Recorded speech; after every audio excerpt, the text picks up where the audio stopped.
Yeah. Nuko dutangiye wumvira nkuru dutangiranye. Uyu mugabo dutangiranye bamwita Rutura. Rutura bari bamubwiye ngo asigaranye iminsi mike yo kuba ku isi.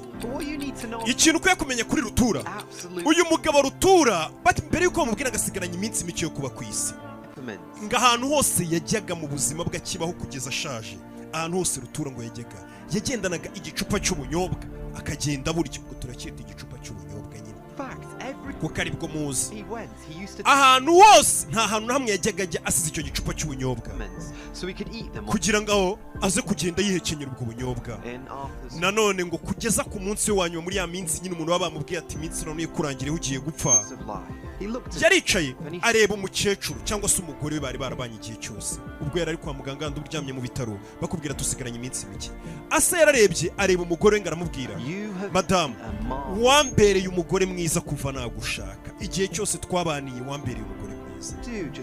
Ikintu cyonyine mgiye kugusaba mbere yuko mva muri ubuzima nkipfira ndagira ngo mbabarire ukinkorere. Niyo magambo Rutura yabwiye umugore mbere yuko apfa. Yaramubwiye ati ngiye gupfa n'ubundi birazwi, ariko mbere yuko mpfa madamu wanjye genda ufate igicupa cy'ubunyobwa ucyuze ubunyobwa kibino bicupa nyine ucyuze ubunyobwa ugenda ukimanike hejuru y'urusengero rw'inzu yacu. Upfa amagambo no nimpfa kwa kundi umuntu abazamu wagiye mu ijuru nzazamuke ndi kujya mu ijuru, icyo gicupa cyuzuye ubunyobwa ngifate hejuru y'urusengero rw'inzu yacu bita nkomeza nkizamukana mu ijuru kugira ngo nzazamuke nirira ubunyobwa cyangwa nzanaburya ngeze mu ijuru.